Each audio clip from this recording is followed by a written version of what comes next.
اعوذ باللہ من الشیطان الرجیم بسم اللہ الرحمن الرحیم الحمدللہ رب العالمین الصلاۃ والسلام علی اشرف الانبیاء والمرسلین خاتم النبیین جد الحسن والحسین مولانا و مولا الثقلین ابی القاسم محمد اللہم صلی علی محمد وآل محمد قال رسول اللہ صلی اللہ علیہ وآلہ وسلم اولنا محمد و اوسطنا محمد و آخرنا و کلنا محمد درود بر محمد و آل محمد اللہم صلی علی محمد و آل محمد۔ ناظرین، آج شب شہادت امام محمد تقی علیہ السلام ہے۔ آپ سب کی خدمت میں تسلیت عرض کرتا ہوں، پھر آپ کی طرف سے اور اپنی طرف سے امام زمانہ کی خدمت میں تسلیت عرض کرتا ہوں کہ مولا آپ کو آپ کے جد کی شہادت کی تسلیت عرض۔ ناظرین، جیسا کہ میں نے ایک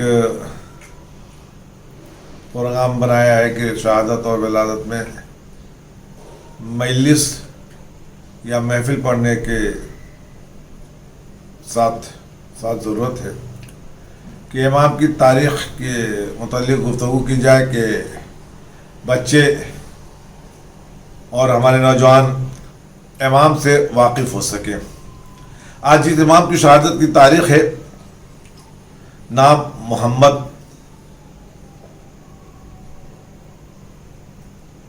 تقی ان کا لقب، والد امام علی لقب رضا، والدہ ثقیبہ خاتون، ولادت 10 رجب 195 ہجری اور شہادت 29 ذوالقعدہ 220 ہجری۔ عمر شریف 20 سال 195 سے 220 ہجری۔ مدت امامت 17 سال 203 سے 220 ہجری۔ حکمران 3 حکمران رہے آپ کے دور میں، امین، مامون اور معتصم۔ آپ کی ولادت کے متعلق ہے کہ امام رضا کی 2 بیویاں، ایک مامون کی بیٹی اور دوسری ثقیبہ خاتون یا سبیکہ خاتون، جسے امام رضا خضران اور ریحانہ کے نام سے یاد فرماتے تھے۔ آپ رسول کی زوجہ ماریہ قبطیہ کے خاندان سے تعلق رکھتی تھی۔ اخلاق و کردار میں آپ اپنے زمانے کی تمام عورتوں سے افضل تھیں۔ آپ کو رسول نے خیر الامہ یعنی بہترین کنیز خدا کی عنوان سے یاد فرمایا تھا۔ آپ کی عظمت کے لیے یہ کافی ہے کہ امام رضا کی زوجہ بننے سے کافی پہلے امام کاظم نے آپ کی خصوصیات بیان کی تھی اور اپنے ایک صحابی کے ذریعہ سلام کہلوایا تھا۔ یوں آپ کی عمر 3 سال کی تھی تبھی امام رضا نے اپنے اصحاب کے درمیان فرمایا، یہ محمد میرا فرزند، میرے بعد میرے منصب کا وارث ہے۔ اور آپ 7 یا 8 سال کی عمر تھی جب مسند امامت پر فائز ہوئے۔ اور یہ یاد رکھیے گا کہ معصوم و امام کے ہاں عمر کی کوئی قید نہیں ہوتی۔ کیوں؟ اس لیے کہ امام بنتا نہیں ہے یا امام بنایا نہیں جاتا، بلکہ امام پیدا ہوتا ہے اور بنا کر پروردگار بھیجتا ہے، دنیا میں وہ نہیں بنتا۔ اس لیے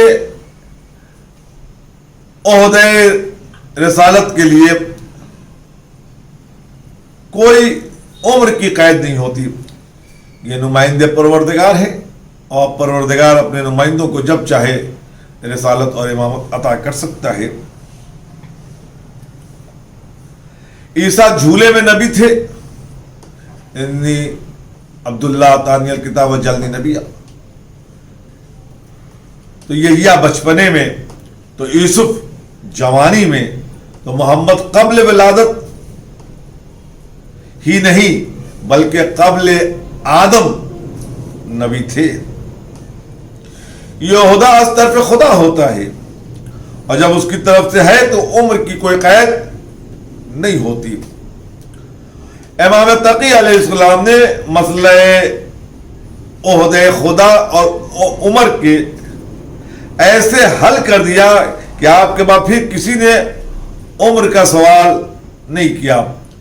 امام نقی 8 سال کی عمر میں امام بنے اور امام مہدی 5 سال کی عمر میں امام ہوئے. یہ خدا کی مصلحت تھی کہ کسی کے منصب کا اعلان گہوارے میں کرا دیتا ہے اور کسی کا اعلان 40 سال تک روک دیتا ہے.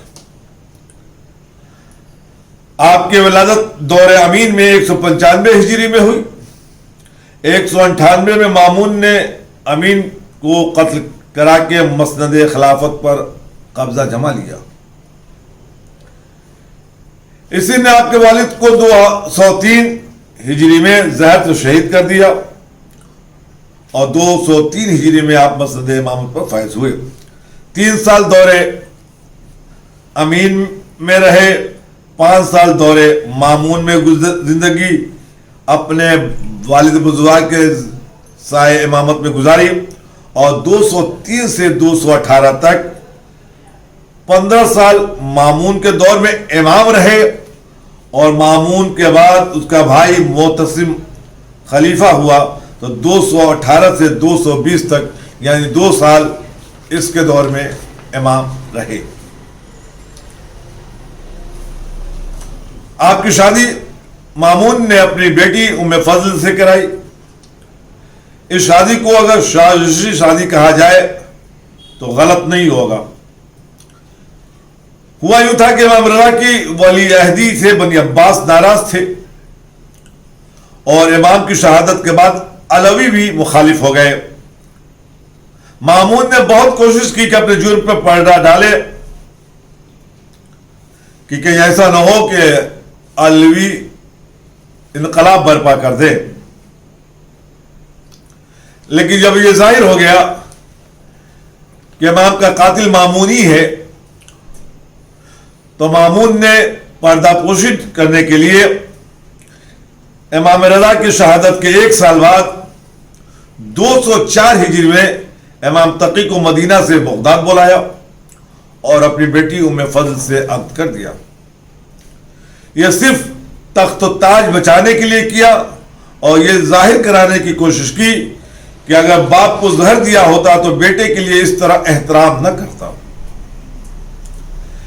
یہ اب صرف مقصد سیاسی کے لیے ہوا تھا اور مامون اس سے سیاسی مقاصد کو حل کرنا چاہتا تھا اور اس نے اس میں بہت کامیابی بھی حاصل کی.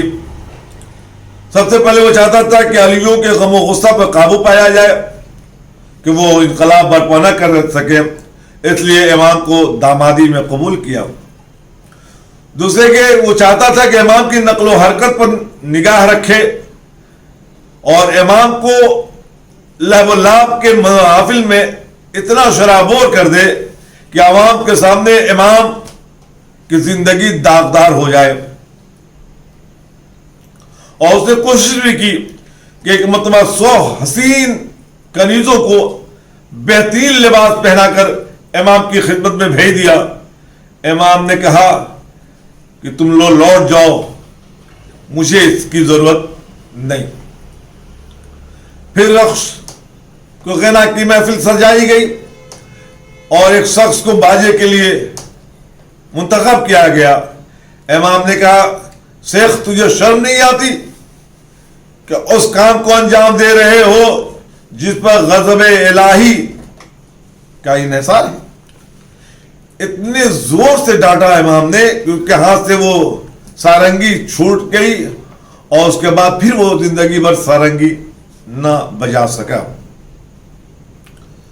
تیسرا مقصد یہ حاصل کرنا چاہتا تھا کہ وہ چاہتا تھا کہ ام فضل سے کوئی اولاد ہو جائے کہ وہ خود پر افتخار کر سکے کہ میں خاندان رسالت و علی کے نسل میں کسی کا نانا ہوں.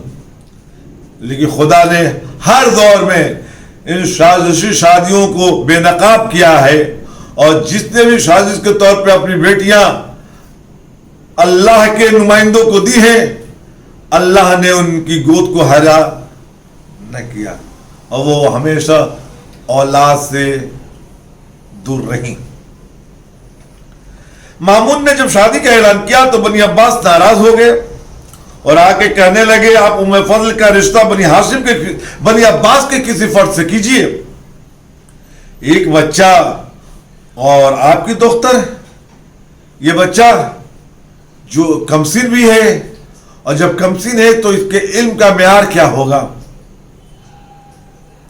مامون نے آواز, یہ لوگ یہاں علم حاصل نہیں کرتے, یہ وہاں سے پڑھا کے بھیجے جاتے ہیں. اور اگر بچپنے اور علم پر اعتراض ہے تمہارا تو کسی کو لاؤ جو مناظرہ کر سکے, اور کوئی سوال کر کے انہیں عاجز کر دے. اگر وہ ایسا کر دیتا ہے تو میں اپنی دختر کا عقد ان سے نہ کروں گا. لوگوں نے یحییٰ بن اقسم کا انتخاب کیا, دربار علم سج گیا, امام تشریف لائے. یحییٰ بن اقسم نے امام کو دیکھا اور کہا کہ اگر آپ اجازت دیں تو میں آپ کے کوئی سوال کروں. امام نے کہا بسم اللہ. وہ یہ سمجھ رہا تھا کہ بچپنا ہے, بچپن کا عالم ہے, یہ کیا جانے کہ حج کیا ہوتا ہے, اس لیے اپنے طور کا مشکل ترین سوال کر دیا کہ اگر کوئی حالت احرام میں شکار کرے تو اس کا کفارہ کیا ہے. امام مسکرا پڑے اور کہا یحییٰ اپنے سوال کو تو مکمل کرو, تمہارا سوال ادھورا ہے. کہا امام کیا مطلب؟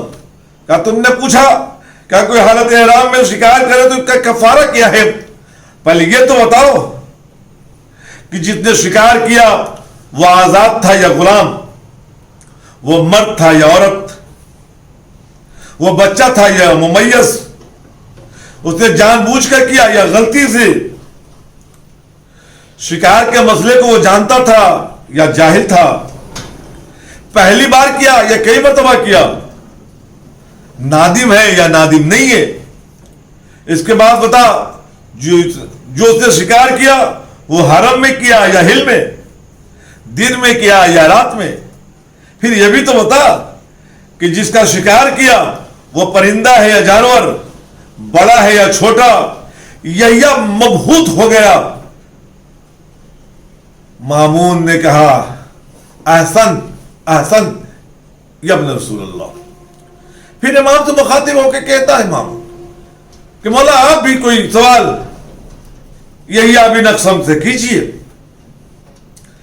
امام نے کہا یحییٰ کیا تم اجازت دیتے ہو کہ میں تم سے کوئی سوال کروں؟ اسے اپنی اوقات کا اندازہ ہو چکا تھا. آواز دی مولا اگر جواب جانتا ہوں گا تو دے دوں گا, اور اگر نہیں جانتا ہوں گا تو آپ سے پوچھ لوں گا.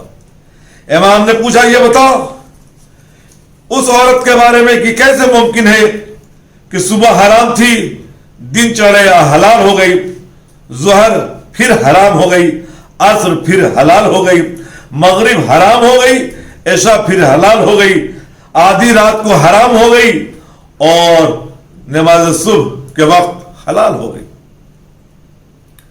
یحییٰ مبہوت ہو گیا. کہا مولا ایسا بھی ممکن ہے؟ مولا جواب عنایت فرمائے. امام نے کہا صبح کے وقت وہ کسی کی کنیز تھی, حرام تھی, خرید لیا حلال ہو گئی, آزاد کر دیا حرام ہو گئی, عقد کر لیا حلال ہو گئی, مغرب کے بعد زہار کیا حرام ہو گئی, عشاء کے وقت کفارہ دے دیا حلال ہو گئی, آدھی رات کو طلاق دے دیا حرام ہو گئی, نماز صبح کو رجوع کر لیا حلال ہو گئی. درود بر محمد وآل محمد, اللہم صلی علی محمد وآل محمد. پھر امام نے کہا ایک سوال اور کہ ایک گھر میں ایک عورت اور 3 مرد ہیں, ان 3 مردوں میں ایک مرد اس عورت کا شوہر ہے, ایک نماز پڑھ رہا ہے, ایک روزے سے ہے. اسی وقت ایک انسان گھر میں داخل ہوا, اس کے داخل ہوتے ہی شوہر زوجہ پر نامحرم ہو گئی, روزہ رکھنا جو رکھ رہا تھا اس کا روزہ ٹوٹ گیا, جو نماز پڑھ رہا تھا اس کی نماز باطل ہو گئی. کہا مولا یہ کیسے ممکن ہے؟ امام نے جواب دیا داخل ہونے والا شخص اس عورت کا پہلا شوہر تھا جو مفقود ہو گیا تھا, اور عورت کو معلوم نہ تھا، اس نے ایک شخص کو نماز کے لیے اس کا اجیر بنایا تھا اور دوسرے کو روزہ رکھنے کے لیے اجیر بنایا تھا اور خود عقد کر لیا تھا، لیکن جیسے ہی پہلا شوہر آیا نکاح باطل ہو گیا، وہ نامحرم ہو گیا، نماز و روزہ باطل ہو گیا، کیونکہ زندگی میں کسی کو اجیر نہیں بنایا جا سکتا نماز و روزہ کے لیے۔ پورے محفل سے احسن احسن کی صدائیں بلند ہونے لگی اور مامون نے مخاطب کر کے کہا، بتا کیا میں نے اپنی بیٹی کا عقد کر کے کوئی غلطی کی؟ عزیزان گرامی، یہ وہ لوگ ہیں جو آ کے علم نہیں سیکھتے، جو ان کے سامنے زانوؤں کو تہ کر لیتا ہے وہ وقت کا عالم بن جاتا ہے، وہ وقت کا مفتی، وقت کا فقیہ بن جاتا ہے۔ ناظرین، میں نے چاہا کہ امام کی مختصر زندگی کو آپ کے سامنے حوالے کر سکوں آپ کو۔ اقوال امام، چند اقوال امام ہے۔ تین چیز خدا سے قریب کرتی ہے، امام فرماتے ہیں کہ تین چیز خدا سے قریب کرتی ہے: کثرت سے استغفار، لوگوں سے نرمی سے پیش آنا اور زیادہ صدقہ دینا۔ امام فرماتے ہیں کہ تین صفت ایسی ہے جو شرمندہ نہیں ہونے دیتی: جلد بازی نہ کرنا، امور میں مشورہ کرنا اور خدا پہ بھروسہ رکھنا۔ امام فرماتے ہیں کہ غلط آدمی کی صحبت سے پرہیز کرو، خائن افراد کے امین نہ بنو، لالچ سے بچو، دعائیں زیادہ کیا کرو۔ پھر امام فرماتے ہیں کہ کچھ چیزوں کی زینت ہوا کرتی ہیں۔ عفت فقر کی زینت ہے، شکر استغفار کی زینت ہے، صبر بلا کی زینت ہے، انکساری بزرگی کی زینت ہے، فصاحت کلام کی زینت ہے، حافظہ روایت کی زینت ہے، ادب عقل کی زینت ہے، تواضع علم کی زینت ہے، حضور قلب نماز کی زینت ہے، دین عزت کی زینت ہے اور خاموشی تقوی کی زینت ہے۔ ناظرین، وقت کا خیال کرتے ہوئے امام کے چند معجزات آپ کے سامنے پیش کرنا چاہتا ہوں۔ یہ وہ امام جو دل کے راز سے واقف تھا۔ محمد بن علی کہتے ہیں کہ میں ملنے گیا، مجھے پیاس لگی، لیکن میں نے یہاں پانی پینا مناسب نہیں تھا، میں نہیں چاہتا تھا کہ ان کے گھر پانی پئیں۔ امام نے ایک غلام کو آواز دیا، پانی منگوایا اور مجھے پانی کو دے دیا، یعنی جو بات میرے دل میں تھی امام نے اسے پورا کر دیا۔ ایک شخص بنام اسحاق 10 سوالوں کے لیے حاضر ہوا کہ اگر اس کا جواب دے دیا تو پھر میں کہوں گا کہ دعا کر دے کہ خدا میری زوجہ کے حمل کو فرزند قرار دے۔ بھیڑ کی وجہ سے سوال نہ کر سکا، جانے لگا، امام کی نگاہ پڑی، آواز دی، خدا نے میری دعا قبول کر لی، فرزند کا نام احمد رکھنا۔ ایک شخص نے ام الحسن کی خواہش بیان کی کہ اس نے آپ کا لباس کفن کے لیے مانگا ہے۔ امام نے کہا اب اس کو اس کی ضرورت نہیں۔ مانگنے والا امام کی اس بات کو نہ سمجھ سکا، لیکن جو واپس اپنے شہر آیا تو اسے معلوم ہوا کہ جس دن اس نے امام سے لباس مانگا تھا اسی دن وہ اس دنیا سے انتقال کر چکی تھی۔ قاسم بن عبداللہ الرحمن جو زیدی عقیدہ رکھتا تھا، امام کی تعریف بہت سن چکا تھا، امام سے ملنا بھی چاہتا تھا۔ ایک دن امام کی زیارت ہو گئی، اس نے امام کو دیکھا اور سوچا کس قدر احمق ہے وہ لوگ جو اس بچے کو امام مانتے ہیں۔ امام نے آواز دیا، قاسم، جو ہماری اطاعت سے انحراف کرے گا وہ جہنم کا حقدار ہوگا۔ اس نے کہا ارے میرے دل کی بات، لگتا ہے کہ یہ جادو وغیرہ بھی جانتے ہیں۔ امام نے آواز دی، قاسم، تمہارا خیال غلط ہے، اپنے عقیدے کی اصلاح کرو۔ قاسم کہتا ہے میں گھبرایا ہوا امام کی خدمت میں حاضر ہوا، قدموں پہ ہاتھ رکھا، آواز دی، مولا میں اقرار کرتا ہوں کہ وقت کے امام آپ ہی ہیں۔ ناظرین، امام کی اولادوں کا تذکرہ، امام کی 2 بیویوں کا تذکرہ تاریخ میں ملتا ہے۔